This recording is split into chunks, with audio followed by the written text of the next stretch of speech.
Hello hello. जय हिंद दोस्तों। कैसे आप सभी? आशा करता हूँ एकदम अच्छे होंगे। तो चलिए आज की क्लास शुरू करते हैं। देखिए आज की क्लास में हम शकवंश और कुषाण वंश से संबंधित प्रीवियस ईयर क्वेश्चंस और साथ में उनकी थ्योरी भी हम आज की क्लास में खत्म कर लेंगे। तो चलिए आज की क्लास शुरू करते हैं। देखिए सबसे पहले अगर हम बात करें, हम पढ़ेंगे, सबसे पहले पढ़ेंगे शकवंश, उसके बाद कुषाण वंश, आगे देखेंगे। चलो अब इनसे संबंधित कुछ फैक्ट्स हैं, थोड़े बस, मतलब ज्यादा नहीं है, तो इनको याद रखेंगे। देखिए अगर हम बात करें शकों की, तो शक जो थे ये मध्य एशिया से आए थे, भारत में, मध्य एशिया से। उसके बाद अगर हम बात करें शक वंश की या शक वंश की स्थापना की, तो इसके संस्थापक थे, देखिए राजा माउज। ठीक है, राजा माउज ने शक वंश की स्थापना की थी भारत में। अब इसके बाद देखेंगे सबसे प्रमुख इसका जो शासक था वो था रुद्रदामन। ठीक है, रुद्रदामन। और इसके बारे में जानकारी हमें जूनागढ़ अभिलेख से भी मिलती है, जो कि गुजरात में। चलिए अब हम बात करते हैं कुषाण वंश की। तो कुषाण वंश में अगर हम बात करें संस्थापक की, तो ये है, इसके जो संस्थापक थे कुजुल कडफिसस या कुडुल कडफिसस भी इसको कहते हैं हम। और इसमें सबसे योग्य शासक जो था इसका, वो था कनिष्क। ठीक है, जिसके शासन काल में बौद्ध धर्म की चतुर्थ संगति भी हुई थी या चौथी संगति। और इसका अगर राज्याभिषेक की बात करें तो वो हुआ था 78 ईस्वी में। और जब इसका राज्याभिषेक हुआ था तो उसी साल यानी 78 ईस्वी में इन्होंने एक कैलेंडर जारी किया था जिसे कहते हैं हम शक संवत। शक संवत। ठीक है, तो इन्होंने शक संवत कैलेंडर जारी किया था अपने राज्याभिषेक के साल में। आगे चलेंगे। देखिए अब हम क्वेश्चनों की बात करते हैं। देखिए सबसे पहले अगर हम आज का पहला क्वेश्चन देखें, तो निम्नलिखित में से कौन भारत में शक शासक था? बिंदुसार, पांडुका, रुद्रदामन या फिर चास्ताना। ठीक है, तो अगर हम बात करें, देखिए अभी बताया था मैंने, तो इसमें से बिंदुसार तो मौर्य वंश का शासक रहा है। और इसके बाद हम बात करेंगे इसके राइट ऑप्शन की। देखिए वो है ऑप्शन सी, रुद्रदामन। तो रुद्रदामन सॉरी, तो रुद्रदामन जो है भारत में शक शासक था एक। ठीक है, आगे चलेंगे। शक शासन डैश लोगों का एक समूह था जो दूसरी शताब्दी ईसा पूर्व से चौथी शताब्दी ईस्वी तक मध्य एशिया से भारत के विभिन्न हिस्सों में चले आए थे। तो बताएंगे, देखिए कौन थे? पिछड़े हुए थे ये, खानाबदोश, चरवाहे या उपरोक्त में से सभी। ठीक है, तो इसके जो राइट ऑप्शन की अगर हम बात करें, देखिए जो शक थे ना, वो खानाबदोश थे, यानी एक जगह से दूसरी जगह जाते रहते थे। तो इसी तरह से ये भारत में भी आए थे। तो इसके राइट ऑप्शन की बात करें तो ऑप्शन बी है, ये थे खानाबदोश। चलिए आगे वाला प्रश्न देखते हैं। अब हम बात करते हैं, देखिए रुद्रदामन एक शक शासक था। ठीक है, जिसने लगभग 130 से 150 ईस्वी तक डैश के कुछ हिस्सों पर शासन किया था। बताएंगे किस हिस्से पर, यानी कौन सा राज्य था जहां पर इसका शासन था? तमिलनाडु, हरियाणा, गुजरात या फिर नागालैंड। ठीक है, अगर हम बात करें शकों की, तो ये वैसे तो 5 शाखाओं में विभाजित थे। तो हम ऑप्शन के अनुसार देखेंगे। अभी देखना, इसका जो राइट ऑप्शन है वो है ऑप्शन सी, गुजरात। तो इसका राइट ऑप्शन कौन सा है? Option C, Gujarat. तो रुद्रदामन गुजरात में मुख्यतः शासन कर रहा था उस समय। आगे चलेंगे। देखिए शक शासकों को डैश के खिलाफ अपने सैन्य अभियानों के लिए जाना जाता था। यानी जो शक थे वो अपना उन्होंने सैन्य अभियान चलाया था। वो किसके खिलाफ चलाया था, इसमें पूछ रहे हैं वो। देखिए ऑप्शन ए है सुंग वंश, सातवाहन वंश, मौर्य वंश या फिर गुप्त वंश। अगर हम बात करें शकों की, तो ये सातवाहनों के बाद आए थे। ठीक है, तो यानी इनके जो दुश्मन थे, तो इन्होंने इन्हीं के खिलाफ क्या चलाया था? अपना अभियान। तो इसका जो राइट ऑप्शन है वो है ऑप्शन बी, सातवाहन वंश। आगे चलते हैं। देखो भाई, रुद्रदामन गुजरात के किस शिलालेख के लिए प्रसिद्ध है जिससे हमें उनके समय के शासनकाल और राजनीतिक स्थिति के बारे में बहुमूल्य जानकारी मिलती है? ठीक है, अगर हम बात करें इनके बारे में जानकारी की, तो किस शिलालेख से मिलती है देखेंगे। अयोध्या शिलालेख, जूनागढ़ शिलालेख, कलिंग शिलालेख या फिर उपरोक्त सभी। तो रुद्रदामन जो कि शकों का एक बहुत प्रसिद्ध शासक रहा है? तो इसकी अगर जानकारी की बात करें तो वो मिलती है हमें जूनागढ़ अभिलेख से या जूनागढ़ शिलालेख, ठीक है? और ये कहाँ स्थित है? ये गुजरात में स्थित है, जूनागढ़ शिलालेख, ठीक है? गुजरात। और ये जो जूनागढ़ शिलालेख है, ये संस्कृत भाषा में बनाया गया है इसमें, यानी संस्कृत भाषा में लिखा हुआ है। तो इसके बारे में भी याद रखेंगे। आगे चलते हैं, देखिए। अगला क्वेश्चन है, शक युग डैश वर्ष से शुरू होता है? यानी अगर हम बात करें शक युग की, तो किस वर्ष से शुरू होगा बताना है। देखिए 320 ईस्वी, 58 ईस्वी, 78 ईस्वी या फिर 78 ईसा पूर्व या 78 बीसी। तो इसके अगर राइट ऑप्शन की बात करें, देखिए जो शक युग है वो 78 ईसा पूर्व से शुरू होता है, ठीक है? किससे? 78 ईसा पूर्व से। तो इसके राइट ऑप्शन है ऑप्शन डी, 78 ईसा पूर्व। आगे चलते हैं, देखिए। शक वंश की स्थापना संभवतः दूसरी शताब्दी ईस्वी के आसपास डैश द्वारा की गई थी। तो बताएंगे कि जो शक वंश है उसकी स्थापना दूसरी शताब्दी के आसपास हुई थी, तो वो किसके द्वारा हुई थी? ऑप्शन ए है राजा मोइस, मोइस या फिर इसको माउस, ठीक है? राजा माउस। ऑप्शन बी है राजा रुद्रदामन, राजा सिमुख या राजा रुद्र सिंह। तो इसके राइट ऑप्शन की बात करते हैं, देखिए जो शक है इसकी स्थापना की थी राजा माउस ने, भारत में राजा माउस ने। तो इसका राइट ऑप्शन है ऑप्शन ए, राजा माउस। आगे चलते हैं, देखिए। गुप्त वंश के चंद्रगुप्त द्वितीय तथा अंतिम शक शासक डैश की हार के साथ शक युग समाप्त हो गया। यानी देखिए जो गुप्त वंश था उसमें एक शासक थे चंद्रगुप्त द्वितीय, ठीक है? इनके बारे में हम जानेंगे आगे। तो बहुत ही प्रतापी राजा, यानी बहुत ही फेमस थे ये। तो इन्होंने शक वंश के अंतिम शासक, जो कि बताना है कौन है, उसको हराकर शक युग समाप्त कर दिया। तो देखिए राजा सीमुख, सीमुख, राजा मोइस, राजा रुद्रदामन या राजा रुद्र सिंह, ठीक है? तो यानी हमें बताना है कि इसका जो राइट ऑप्शन है वो कौन सा है। देखिए अगर हम बात करें सिमुक की, तो ये भी नहीं है। राजा मोइस, इन्होंने तो इसकी स्थापना की थी, शक वंश के संस्थापक थे राजा मोइस या माउस। तो अगर इसके राइट ऑप्शन की बात करें वो है ऑप्शन सी, राजा रुद्रदामन, ठीक है? या रुद्रदामन द्वितीय भी कहते हैं इनको, रुद्रदामन द्वितीय। ये अंतिम शासक थे किसके? शक वंश के। आगे चलते हैं। निम्नलिखित में से किस शक शासक के द्वारा काठियावाड़ में सुदर्शन झील की मरम्मत के कार्य का संचालन किया गया था?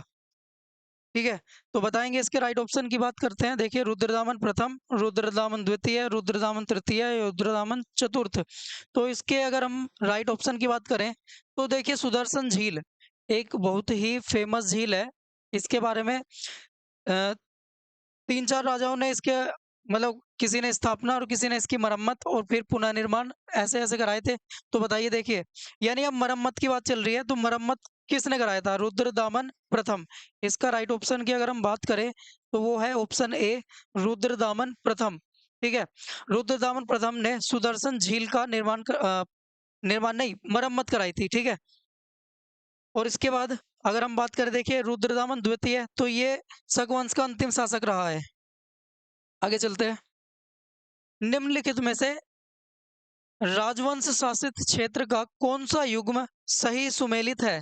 ठीक है, यानी कौन सा जोड़ा सही मैच करता है वो बताना है। युग्म मतलब जोड़ा, यानी कपल। देखिए पहला है शक उत्तर पश्चिम और उत्तर भारत, मतलब उत्तर पश्चिम भारत। देखिए मतलब ये कह रहे हैं, दोबारा से देखते हैं एक बार इस क्वेश्चन को। निम्नलिखित में से राजवंश शासित क्षेत्र का कौन सा युग्म सही सुमेलित है? यानी वो राजवंश किस क्षेत्र में शासन कर रहा था, उसके साथ वो सुमेलित है या नहीं है, देखना है। देखिए शक उत्तर पश्चिम और उत्तर भारत में इनका राज्य था, ठीक है? ये तो सही है, क्योंकि देखिए जो ये शक थे ये उत्तर और उत्तर पश्चिम भारत में ही थे। उत्तर यानी जम्मू कश्मीर वाला क्षेत्र, इधर बात करें तो तमिलनाडु और केरल वाला क्षेत्र यानी दक्षिणी क्षेत्र, और इधर गुजरात यानी जो पश्चिम में है वो है गुजरात की तरफ, और यहाँ इधर अरुणाचल प्रदेश। ठीक है, अरुणाचल प्रदेश। तो अगर हम बात करें शकों की, तो देखिए गुजरात वाले क्षेत्र में, यानी गुजरात, और ये उत्तर की तरफ इधर फैले हुए थे, मथुरा इधर। ठीक है, ये तो सही है। आगे चलते हैं, देखो वो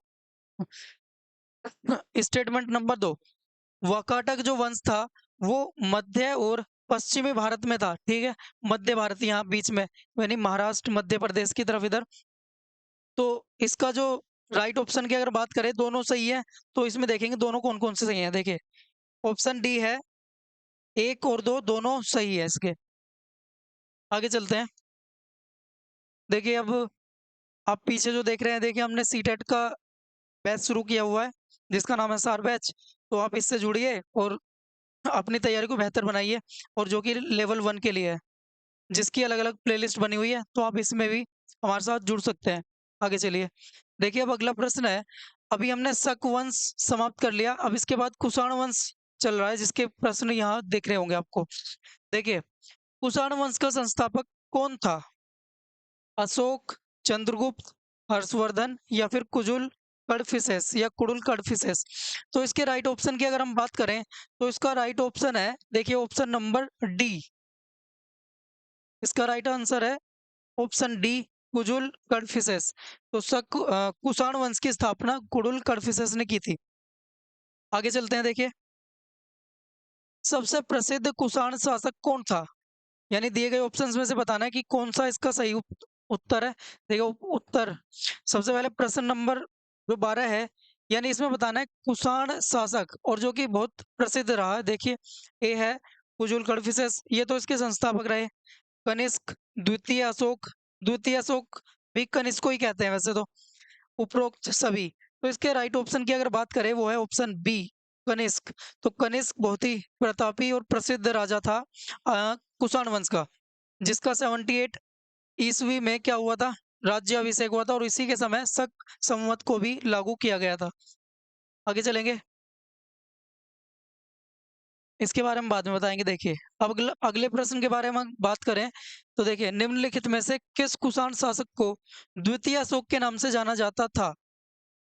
कनिष्क, वासुदेव, कुजुल कडफिसेस या उपरोक्त सभी। तो हम बात करते हैं, देखिए जो कनिष्क था, उसे ही द्वितीय अशोक के नाम से भी जानते हैं। ठीक है, तो इसके राइट ऑप्शन की हम बात करें, तो वो है ऑप्शन ए, कनिष्क। इसी को द्वितीय अशोक कहते हैं। आगे चलते हैं, देखिए कनिष्क के शासनकाल के दौरान कुंडल वन में कौन सी बौद्ध संगीति का आयोजन किया गया था? ठीक है, देखिए पहली, दूसरी, तीसरी, चौथी। अगर हम बात करें बौद्ध संगीतियों की, वो उनकी संख्या थी 4।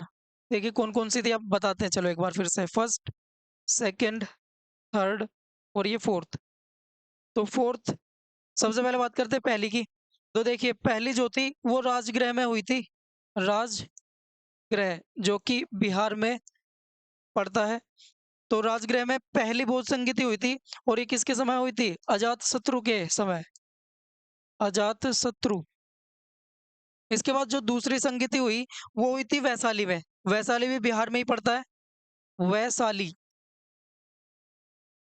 और ये हुई थी किसके समय में? काला अशोक के समय। कालाशोक,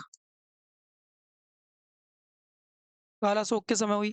तीसरी बौद्ध संगीति हुई थी पाटलिपुत्र में।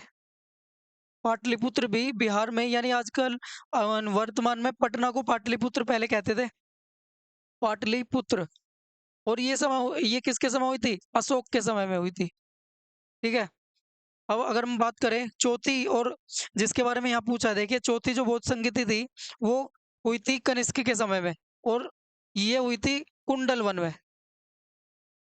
कुंडल वन जो कि जम्मू कश्मीर में पड़ता है, और कनिष्क के समय हुई है। कनिष्क, का से कनिष्क, का से कुंडल वन। ठीक है, और चौथी बौद्ध संगीति थी ये, कौन सी थी? चौथी। तो इसका जो राइट ऑप्शन है वो ऑप्शन डी है, चौथी बौद्ध संगीति कनिष्क के समय कुंडल वन में हुई। आगे चलते हैं, देखिए अंतिम महान कुषाण शासक कौन था? तो बात करते हैं, देखिए वासुदेव प्रथम, कनिष्क, कुडुल कडफिसेस या फिर द्वितीय अशोक। तो हम इसके राइट ऑप्शन की बात करें, तो है option B, option B, Kanishka. तो कनिष्क अंतिम महान शासक था इसका। और अगर हम बात करें देखिए संस्थापक की, तो वो कौन है? कुजुल कड़फिसस। तो आगे चलते हैं, देखिए इसके राइट ऑप्शन है ऑप्शन बी, कनिष्क। चलते हैं, देखिए कुषाण भारत के पहले शासक थे जिन्होंने डैश के सिक्के जारी किए थे। जैसा कि अभी हमने बात की थी, कुषाणों ने सबसे पहले सोने के सिक्के जारी किए थे। तो बताएंगे कौन से हैं, देखिए। हाँ, ये पहले ही ऑप्शन मिल गया, सोने के सिक्के। तो जो कुषाणों ने सोने के सिक्के चलाए थे, वो सबसे पहले भारत में चलाए थे।